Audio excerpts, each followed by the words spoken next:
Okay, this is Chapter 8, and this is on the difference of two means and two proportions, and Section 8.1 is on the difference of two means, large sample. It's also called the unpaired t-test. And the unpaired t-test is when you're finding out something about the means of two different groups of people. When you're finding out the means of two different groups of people, that's called an independent sample. And we would do what's called an unpaired t-test. Okay, finding out the difference between means of two different groups. Okay, example 1 says test the effect of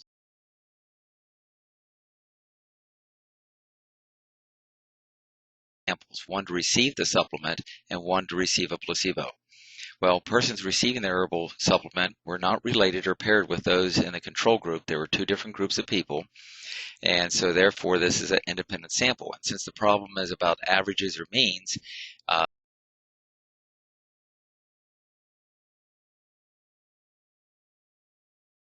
so let's go ahead and do the test. So we're comparing the memory ability of people that took some sort of herbal supplement, and here's their results. We sampled 95 people, and their average score was 77 with a standard deviation of 15.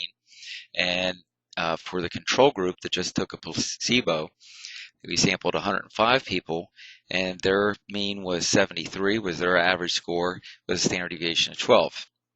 Well, the experimental group did better than the control group, but is that enough to go ahead and make the inference to say that the average here is significantly greater than the average here, to kind of give support that the herbal treatment does something? Well, since we're dealing with means and we're dealing with two different groups of people, we're going to run the unpaired t-test. So on your Excel sheet, you go to the unpaired t, and we're checking to see if the experimental group, the average is significantly greater than the control group. So that's a right-tailed test that we would be doing. And my group 1 is my experimental group, the people that got the herbal treatment. I'm checking to see if their average score is significantly greater than the people in the control group that got the placebo. And it said to run it at the 0.05 alpha level.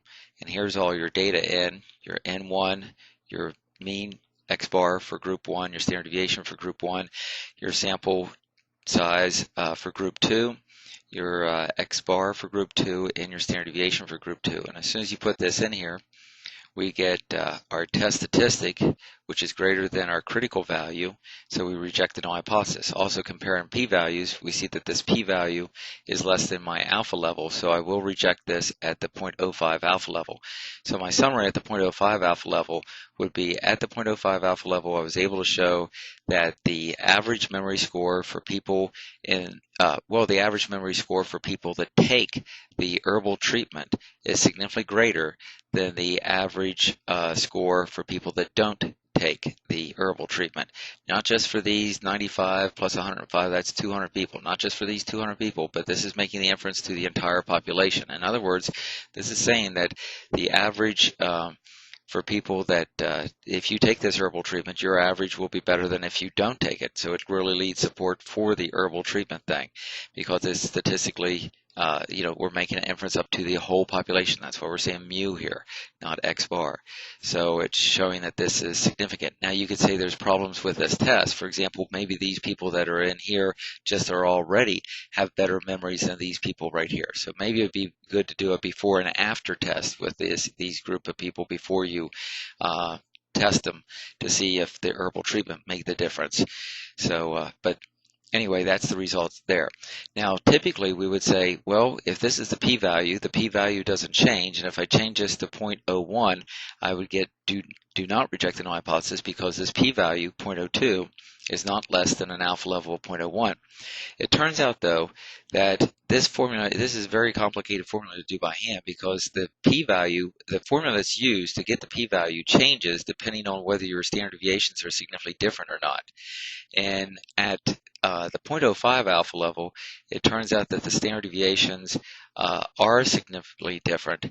But if I change my alpha level to 0.01, the standard deviations are not considered significantly different, which means that you use a different formula, which means that the p-value actually changes. So what I'm saying is that you actually need to check and make sure that when you change this to 0.01, that the p-value doesn't change to be lower than 0.01. So let's go ahead and check this at 0.01.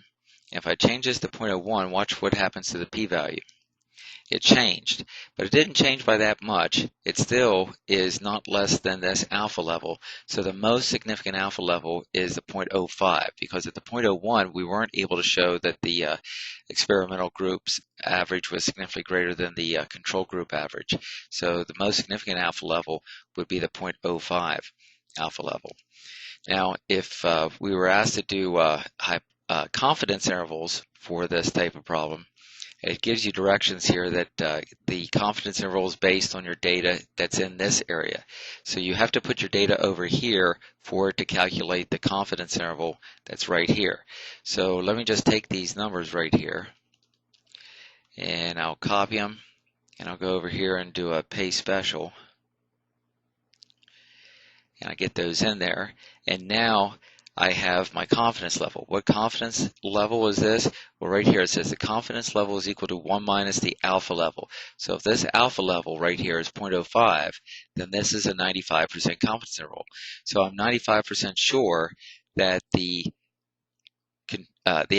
experimental group did somewhere between 0.21 up to 7.79 points better on average than what this group, the control group, would do. So see, if 0 isn't in that interval, then that's a good indication that you're going to get a significant result there, because this is positive on both sides. So meaning the control group on average did between 0.21 to 7.79 better than the control group. The experimental group did on average this much better than the control group, and that's for the entire population. And if you wanted to change that to, let's say, a 99% confidence interval, you would change this to 0.99. Sorry, you would change this to 0.01, and now we'll have a 99% confidence interval here. And you see we don't get a rejected null hypothesis on this. And another reason is, looking at this confidence interval, 0 is within this confidence interval, meaning that the experimental group could be doing up to 1 point less than the control group, or up to 8 or 9 points better than the control group. So that's another way of looking at it. Now I'll finish this section on the next video.